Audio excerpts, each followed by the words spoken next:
The message arrived at 6:17 a.m., lighting up my phone before my alarm could, and for a few seconds I stared at the screen without breathing, because I already knew who it was from, and I already knew it wouldn't say my name, just like everything else lately. We've agreed you're no longer part of the family. Please don't come to any gatherings. This is what's best for everyone. It was signed simply, Mom. No heart emoji, no explanation, no space for response. Just a quiet digital door slamming shut after 32 years of being a son they claimed to love. I remember the way my chest tightened, like my lungs had suddenly been replaced with wet concrete, and how my first thought wasn't anger but confusion, because families don't usually vote people out like board members who underperform. I sat on the edge of my bed in my one-bedroom apartment, staring at the pale gray light seeping through the blinds, replaying the last family dinner in my head, searching for the moment where everything broke, because up until that text, I had still believed, stupidly, that silence meant distance, not exile. 3 months earlier, I'd been sitting at my parents' dining table, the same oak table my father once made a speech at when he announced his promotion, the same table where my sister Lily announced her engagement to a man who called my mother ma'am and never looked me in the eye. And that night I'd noticed how everyone spoke around me instead of to me, how my older brother Mark kept checking his watch, how my mother refilled everyone's wine except mine, and how my father avoided my gaze like eye contact itself was an accusation. I didn't know then that decisions had already been made, that conversations had already happened without me, that my place at that table had already been quietly reassigned. The text wasn't the beginning of my exile, it was just the formal notice. And what hurt most wasn't the cruelty of the words, but how calm they were, how administrative, like removing a name from a mailing list, as if I hadn't been the son who stayed behind when my father had surgery, the son who loaned money without contracts, the son who never missed a birthday even when no one remembered mine.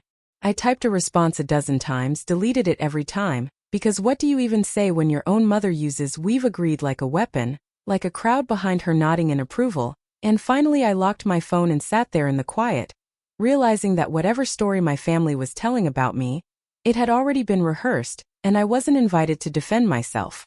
By noon that same day, I learned just how thoroughly I'd been erased.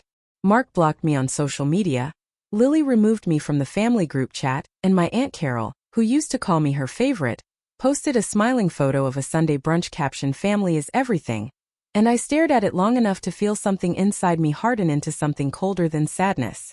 I tried calling my father, thinking maybe he'd soften it, maybe he'd explain, maybe he'd at least sound like this was difficult for him too, but it went straight to voicemail, the generic automated voice confirming what I was starting to understand. This wasn't impulsive, it was coordinated. When I finally reached my mother later that evening, she spoke to me the way people talk to customer service reps they've already decided not to help, telling me calmly that the family had discussed things at length, that my presence had become disruptive, that my choices made people uncomfortable, and when I asked what choices she meant, she said, "You know exactly what we're talking about," which was the moment I realized they didn't need facts anymore. Just consensus. I hung up after she told me it would be best if I didn't attend holidays for now. A phrase that sounded temporary but felt permanent, and I sat in my car in a grocery store parking lot with the engine running, trying to figure out how a family that once prided itself on loyalty had decided that I was the problem without ever asking for my side. The truth was, I did know what this was really about, even if no one would say it out loud, and it had nothing to do with respect or disruption and everything to do with money, power, and the quiet resentment that had been building ever since my life stopped fitting the version of success my parents liked to brag about. Mark was the golden son, married into wealth, working at my father's company, groomed to inherit both the business and the authority that came with it. Lily was the perfect daughter with the perfect ring and the perfect house in a gated neighborhood. And then there was me, the inconvenient son who chose a career that didn't impress at cocktail parties, who refused to work under my father's shadow, who made enough to live but not enough to be useful, and who, worst of all, asked questions. Questions about why Mark's mistakes were forgiven while mine were documented. Questions about why family help always came with strings for me but blank checks for him. Questions about why love felt conditional on compliance. I hadn't realized those questions had been quietly reframed into accusations, that my independence had been rewritten as disloyalty, and that somewhere along the way, my family decided it would be easier to remove me than to answer me. The first real crack in the illusion came when I learned what they were planning without me, and I learned it by accident, overhearing a conversation I was never meant to hear. 2 weeks after the text, I ran into my cousin Evan at a gas station near my parents' neighborhood, and the way his face stiffened when he saw me told me immediately that my name had been discussed in rooms I wasn't allowed in anymore. We made awkward small talk, and just as I was about to leave, he hesitated and said, "You didn't hear this from me," which is always how bad news introduces itself, and then he told me my parents were restructuring assets, transferring property, consolidating accounts, setting things up for the kids, plural, except my name wasn't anywhere on the paperwork. He said it like it was an unfortunate clerical error, like it could be fixed with a phone call, but I knew better because you don't accidentally erase a son from legal documents, you do it deliberately with witnesses and signatures and smiles. That night I sat at my kitchen table surrounded by unpaid bills and old family photos, realizing that the text wasn't just emotional exile, it was financial erasure, a preemptive strike designed to make sure I had no leverage, no claim, no voice when the time came. And that's when the humiliation really set in, the understanding that while I was still trying to process the loss of my family, they were already dividing up what they considered theirs, acting as if I had already died, and in some ways I had, just not the way they thought. I wish I could say that realization turned me into something strong immediately, that I stood up, dusted myself off, and planned my comeback like some cinematic hero, but the truth is it broke me first. There were nights I stared at the ceiling replaying childhood memories, wondering which ones were real and which ones were just performances, wondering if my mother ever meant it when she told me she was proud of me, or if pride was always conditional, a reward she could revoke. I stopped sleeping, stopped answering messages from friends because I didn't know how to explain that I'd been voted out of my own bloodline, and I felt a deep, corrosive shame that I couldn't even name because being rejected by strangers hurts, but being rejected by family makes you question your own worth at a cellular level. And yet, beneath all that grief, something else was forming, something quiet and observant, because once you've been pushed out of the room, you start noticing what people do when they think you're no longer watching. I began paying attention to inconsistencies, to stories that didn't line up, to the way Mark suddenly became very interested in keeping me away from family events, to the way my mother deflected instead of answered, and slowly, painfully, I started to understand that my exile wasn't about peace, it was about control, and that whatever they were protecting, it required my absence. I didn't know yet what the hidden truth was or how deep the betrayal really went, but I knew one thing with absolute clarity as I sat alone in my apartment, the echo of my mother's words still ringing in my ears. Families don't cut you off this clean unless they're afraid of what you might say if you stay. I didn't confront anyone right away because anger would have given them exactly what they wanted, a reaction they could label as instability, so instead I did something far more dangerous. I stayed quiet and started listening. Being cut off has a strange effect on your perspective, like suddenly stepping outside a house you grew up in and realizing the windows don't line up the way you remembered. And over the next few weeks I learned more about my family from the outside than I ever had from within. Friends of my parents stopped returning my calls, neighbors who used to wave looked through me like I was a ghost, and even the church we'd attended for years removed my name from volunteer schedules without explanation. All subtle signals that a narrative had been distributed and accepted. I didn't know the exact words, but I could feel the shape of them. Something about betrayal, disrespect, ingratitude, the classic vocabulary of families who want to justify cruelty without admitting it. The confirmation came when I ran into Mrs. Holloway, my mother's closest friend, at a hardware store, and she smiled tightly and said, "Your parents have been under so much stress because of you," as if that sentence required no clarification. And when I asked what she meant, she waved it off and said families should handle things privately, which told me everything I needed to know. Whatever my parents were telling people, it cast them as victims and me as a problem to be managed, and the fact that no one questioned it hurt almost as much as the lie itself. But lies, I was learning, require maintenance, and the more people involved, the more fragile they become. The first real fracture appeared in the form of a manila envelope slipped under my apartment door with no return address. And for a long time I just stared at it, my heart pounding, because anonymity has a way of making everything feel heavier. Inside were photocopies of documents I recognized instantly, trust outlines, property transfers, internal memos from my father's company, all stamped and dated, and all missing one crucial thing, my name.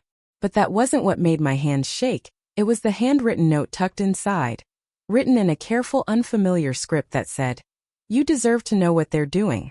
I'm sorry." I sat on the floor reading and rereading the papers, slowly piecing together a picture that made my stomach drop, because this wasn't just about cutting me out of an inheritance, it was about rewriting the family structure entirely, consolidating power and assets under Mark's control, ensuring that when my father eventually stepped down, everything would pass cleanly to him without complication. The documents referenced prior agreements and risk mitigation, phrases that sounded corporate but carried a deeply personal implication. I was considered a risk.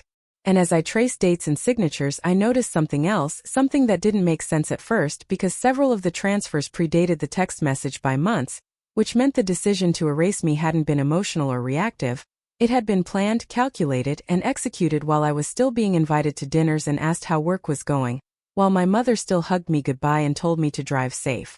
That realization felt like a physical blow because it meant the warmth I thought I felt in those moments wasn't real. It was camouflaged. I needed answers. Not the sanitized versions my parents would offer, but the truth, and the only person who might give it to me was Lily, my sister, the one who used to sneak into my room when we were kids and tell me her secrets in the dark. I waited outside her house one evening, watching lights flick on behind expensive curtains, rehearsing what I would say, and when she finally came out to walk her dog, she froze when she saw me, her face registering fear before guilt before something harder.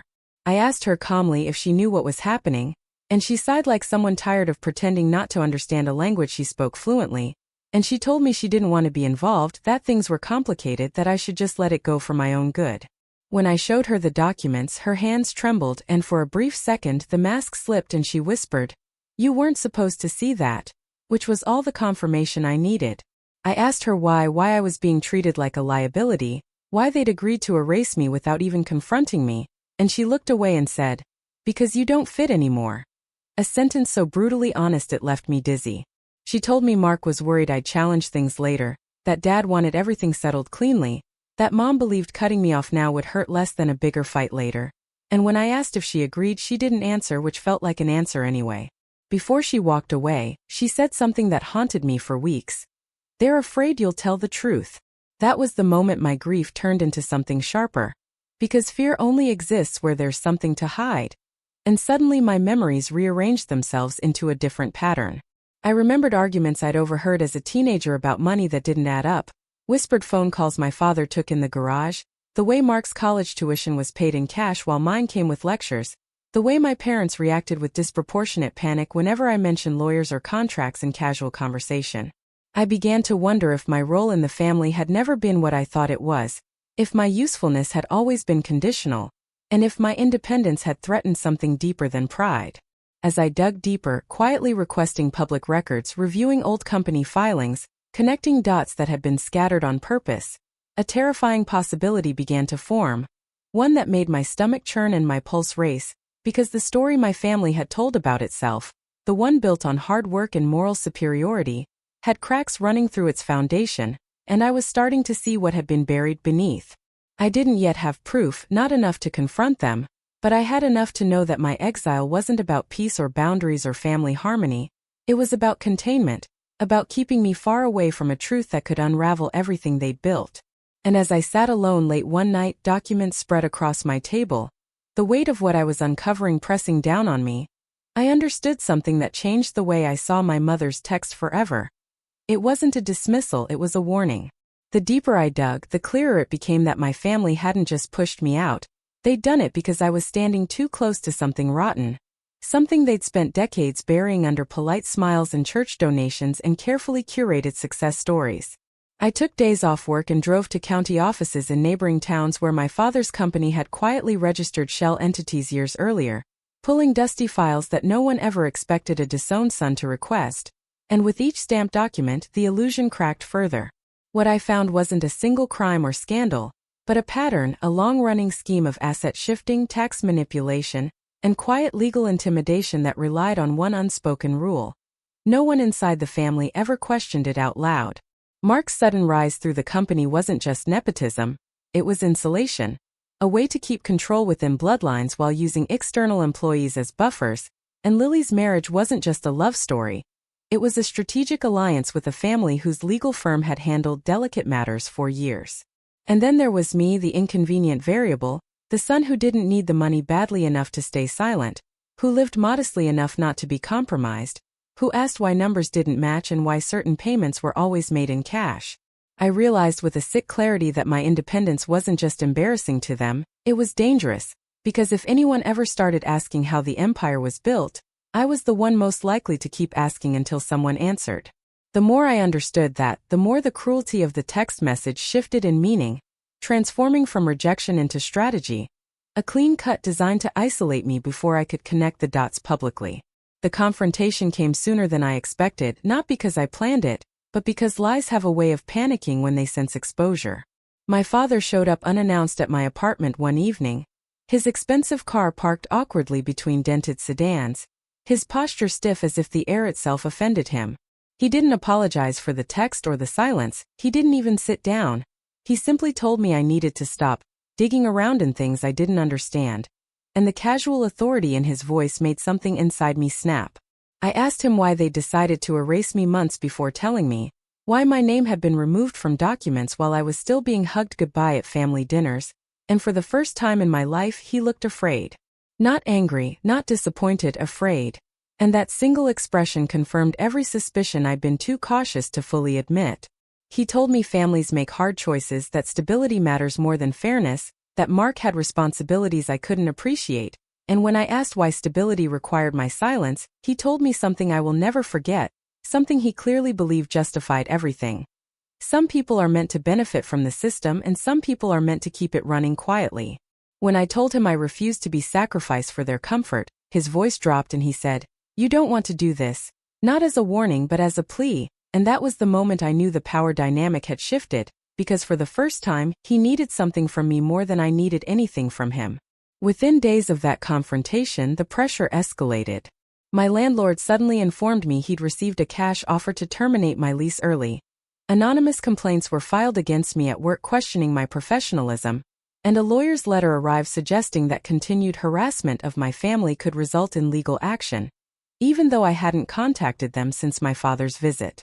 It was intimidation dressed up as concern, a familiar tactic repurposed for personal use, and it terrified me not because it was effective, but because it confirmed how far they were willing to go to protect what they'd built. The humiliation was relentless, the realization that my own family had resources and influence they were perfectly willing to deploy against me, that my role as son had been downgraded to threat, and that everything I'd once thought of as love was now leverage. But intimidation only works when the target believes they're alone, and I wasn't, not anymore. The anonymous envelope had come from someone on the inside, someone who felt guilty enough to risk exposure, and as I followed that thread carefully, it led me to a former accountant who'd quietly left my father's company years earlier, a man who agreed to meet me only after I promised to record nothing and tell no one his name. What he told me that night rewrote my understanding of my family forever. He explained that years ago, before Mark was even out of college, my father had used my name as a financial buffer, registering assets and liabilities under my identity when I was barely paying attention, exploiting the trust of a son who believed his parents wouldn't use him as a shield. It was subtle, legal-looking, buried under layers of paperwork, but the implication was devastating. If anything ever came undone, I was positioned to absorb the fallout. That was why they'd helped me just enough to keep me compliant, why they'd discouraged me from hiring lawyers or accountants of my own, and why my growing independence had triggered panic. I wasn't just unnecessary anymore, I was dangerous because I was finally old and distant enough to notice what they'd done. The final blow came when the accountant told me that the recent restructuring wasn't just about inheritance. It was about erasing the paper trail that linked me to their past decisions, cutting me loose before any investigation could trace back through my name. As I drove home that night, hands shaking on the steering wheel, I understood the full scope of the betrayal. My family hadn't just abandoned me, they tried to use me, and when that stopped working, they decided to discard me. By the time dawn broke, my fear had burned itself out, replaced by a clarity so sharp it felt almost calm. I wasn't confused anymore, I wasn't grieving anymore, and I wasn't interested in reconciliation because reconciliation assumes equal guilt, and this was anything but equal. I gathered every document, every record, every note, and I made copies, storing them in places my family couldn't touch, and for the first time since the text message arrived, I felt something like control returning. They thought cutting me off would silence me, that isolation would make me small, but they'd miscalculated one crucial thing. Once you remove fear, shame loses its power. And as I prepared for what I knew was coming next, the final confrontation they tried so hard to avoid, I realized that my exile wasn't the end of my story. It was the beginning of theirs unraveling. I didn't announce what I was going to do because people who believe they control the narrative panic when they're forced to react instead of prepare, and I wanted panic. The opportunity came in the form of my parents' 50th wedding anniversary, a lavish event they'd planned for months, complete with catered food, a rented hall, speeches, and a carefully curated guest list filled with business partners, church leaders, extended family, and friends who'd all heard some version of the story where I was the unstable, ungrateful son who'd chosen distance. I wasn't invited, of course, but invitations aren't barriers when your name is still legally attached to the past. I arrived quietly, dressed plainly, blending in just enough to avoid attention until the room was full, until my father stood at the podium smiling like a man convinced his legacy was secure. When he began talking about family values, sacrifice, and integrity, something in the room shifted, not because of what he said, but because I stood up, walked forward, and said his name out loud, clearly, calmly, with no anger in my voice. The silence that followed was immediate and absolute, the kind that exposes lies simply by existing. My mother's face drained of color, Mark froze mid-sip, Lily stared at the floor, and every eye in the room turned toward me as I asked a single question: why my name had been used for years in financial filings without my consent. I didn't shout, I didn't accuse, I simply laid out facts, dates, documents, patterns, and with each sentence, the story they'd been telling collapsed under its own weight. Because truth doesn't need theatrics, it just needs air. What followed wasn't explosive, it was worse, a slow, humiliating unraveling as guests murmured, phones came out, and questions replaced applause. My father tried to regain control, calling it a misunderstanding, then a family matter, then finally accusing me of betrayal, and I watched the room's sympathy shift in real time because people can forgive mistakes, but they don't forgive manipulation dressed up as morality. When I explained calmly that I'd been cut off only after I began asking questions, that assets had been quietly moved to protect certain people while positioning me as expendable, the looks of shock turned into something colder, something judgmental, and I realized my parents were experiencing something they'd never prepared for: accountability in public. Mark attempted to intervene, framing himself as a victim of my resentment. But when someone asked why the restructuring documents all benefited him exclusively, he had no answer.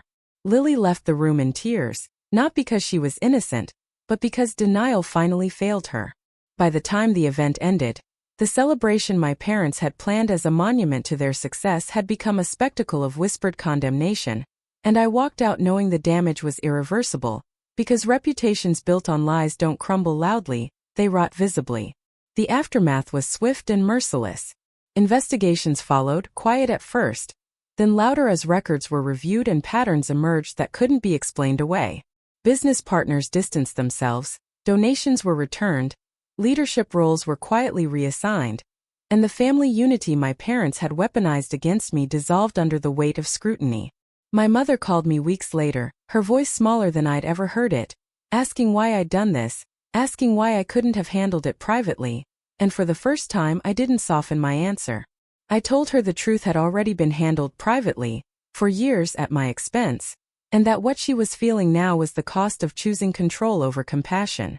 I didn't scream, I didn't insult her, I simply told her I forgave her, not because she deserved it, but because I refused to carry what she'd tried to put on me. That was the moment I finally felt free, not triumphant, not vengeful, just done. The final twist came quietly months later, when I received a notice confirming that my name had been fully cleared from all past liabilities, that responsibility for decisions made under it had been reassigned where it belonged, and that restitution had been ordered in ways no one would ever publicly celebrate.